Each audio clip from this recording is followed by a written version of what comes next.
গ্রাম পঞ্চায়েত বিরোধী হওয়া সত্ত্বেও আমরা বাগনান ১ নম্বর পঞ্চায়েত সমিতি তাদের সর্বাত্মকভাবে সর্বদা সহযোগিতা করার চেষ্টা করি। মানুষের জন্যই আমাদের রাজনীতি করা, মানুষের জন্যই আমরা জনপ্রতিনিধি নির্বাচিত হই। তাই মানুষকে সরকারি প্রকল্পগুলোর সুযোগ সুবিধে পৌঁছে দেওয়া আমাদের সকলের নৈতিক দায়িত্ব। সরকারি অর্থ যাতে সঠিকভাবে কাজে লাগানো যায় এবং তার মাধ্যম দিয়ে মানুষের উন্নয়ন করা যায়, ডেভেলপ করা যায়, সেই দিকে আমরা সর্বদা নজর দিয়ে কাজ করি এবং বাইনান গ্রাম পঞ্চায়েতও সেভাবেই কাজ করে চলেছে। দামোদর নদীর ওপর যে সংহতি ব্রিজ, সেই ব্রিজের শুভ উদ্বোধন অনুষ্ঠান, সেই সঙ্গে সঙ্গে বর্জ্য পদার্থ নিষ্কাশনের যে প্রক্রিয়া তার একটি ধাপ চালু করার আজকে মহৎ দিন। এই অনুষ্ঠানে উপস্থিত আছেন আমাদের বাগনান ১ নম্বর পঞ্চায়েত সমিতির সভাপতি মৌসুমী সেন, উপস্থিত বাগনান ১ নম্বর সমষ্টি উন্নয়ন আধিকারিক মানসচন্দ্র গিরি মহোদয়, উপস্থিত আছেন বাগনান ১ নম্বর পঞ্চায়েত সমিতির পূর্ত পরিবহন দপ্তরের কর্মাধ্যক্ষ জনাব শহীদুল মীর, উপস্থিত আছেন বাইনান গ্রাম পঞ্চায়েতের প্রধান অজয় মুখার্জি, হাটুরিয়া ১ নম্বর গ্রাম পঞ্চায়েতের প্রধান সুপ্রসূন সামন্ত, বাইনান গ্রাম পঞ্চায়েতের উপপ্রধান বিলকিস বেগম, প্রাক্তন প্রধান বর্তমান পঞ্চায়েত সদস্য তাপস হাজরা, আমাদের সকল পঞ্চায়েতের সদস্যগণ, আমাদের জয়েন্ট বিডিও সাহেব, পঞ্চায়েতের সমস্ত যে তারা একটা অত্যন্ত শুভ প্রয়াসকে সার্থক রূপদান করতে সক্ষম হয়েছে এবং আজকে যে স্বচ্ছ ভারত নির্মাণের যে এক প্রক্রিয়া, যেখানে বর্জ্য নিষ্কাশন ব্যবস্থা, যে পঞ্চায়েতের মধ্যে একটি গ্রাম পঞ্চায়েত বিরোধী হওয়া সত্ত্বেও আমরা বাগনান ১ নম্বর পঞ্চায়েত সমিতি তাদের সর্বাত্মকভাবে সর্বদা সহযোগিতা করার চেষ্টা করি। তার কারণ মানুষের জন্যই আমাদের রাজনীতি করা, মানুষের জন্যই আমরা জনপ্রতিনিধি নির্বাচিত হই। তাই মানুষকে সরকারি প্রকল্পগুলোর সুযোগ সুবিধে পৌঁছে দেওয়া আমাদের সকলের নৈতিক দায়িত্ব।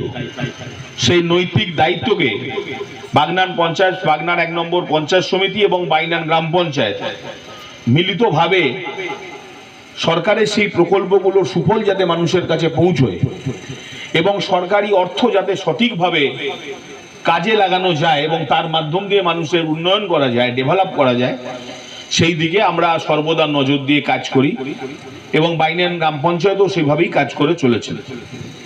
এই এলাকার ব্রিজটি নির্মাণ হওয়ার পর বাগনান ১ নম্বর গ্রাম পঞ্চায়েত সমিতির তিনটি গ্রাম পঞ্চায়েত, যে তিনটি গ্রাম পঞ্চায়েতের মধ্যে দিয়ে দামোদর নদী প্রবাহিত হয়েছে, এই দামোদর নদী দুটো পঞ্চায়েতের মধ্যে যে যোগাযোগ ব্যবস্থা, সেই যোগাযোগ ব্যবস্থাকে সাময়িক কিছু সময়ের জন্য বিচ্ছিন্ন হয়ে গেছিল, কিন্তু পঞ্চায়েতের উদ্যোগে আবার সেই বিচ্ছিন্নতাকে জুড়ে দিয়ে হাটুরিয়া 1 এবং বাঙালপুরের সঙ্গে বাইনানের যোগাযোগ ব্যবস্থাকে গড়ে তোলার ফলে এই এলাকার উভয় অঞ্চলের কৃষিজীবী মানুষের প্রভূত উপকার তারা লাভ করবেন। তার কারণ এই এলাকা মূলত কৃষিজীবী এলাকা, এই এলাকার মানুষ ভীষণ রকমভাবে কৃষিকাজের ওপর তারা সর্বাত্মকভাবে নির্ভরশীল তিনটি গ্রাম পঞ্চায়েতেরই মানুষ।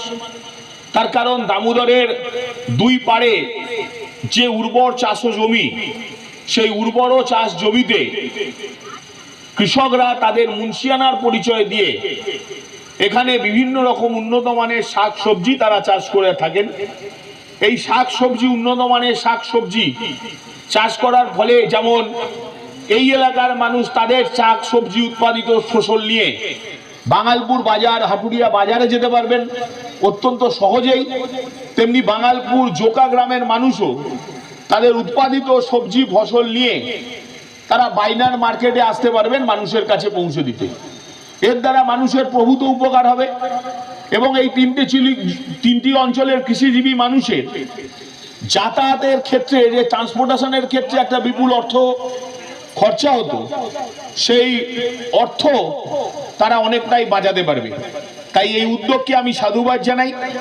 উন্নয়নের ক্ষেত্রে আমাদের সকলের মিলিত প্রয়াস আমাদের এলাকার মানুষের কাছে পৌঁছে যাক। আমি আবার বলি যে উন্নয়নের ক্ষেত্রে আমরা কোনো রাজনীতি করি না, উন্নয়নের ক্ষেত্রে একে অপরের সঙ্গে হাতে হাত মিলিয়ে কাজ করার দিকেই আমরা নজর দিয়ে থাকি এবং সেভাবেই বাগনান ১ নম্বর পঞ্চায়েত সমিতি এবং বাইনান গ্রাম পঞ্চায়েত কাজ করে চলেছেন। আমাদের মধ্যে ইতিমধ্যে এসে উপস্থিত হয়েছেন আমাদের আমতা কেন্দ্রের বিধায়ক মাননীয় সুকান্ত পাল মহোদয়। আমি তাকেও আজকের এই অনুষ্ঠানে উপস্থিত হওয়ার জন্য আমার আন্তরিক ধন্যবাদ জানিয়ে, আপনাদের সকলকে ধন্যবাদ জানিয়ে আর একবার বাইনান অঞ্চলের মানুষ এবং বাইনানের গ্রাম পঞ্চায়েত প্রধান সহ উপপ্রধান সহ সকল সদস্যদের আমার তরফ থেকে আন্তরিক ধন্যবাদ জানিয়ে আমার কথা শেষ করলাম। নমস্কার, প্রত্যেকে ভালো থাকবেন।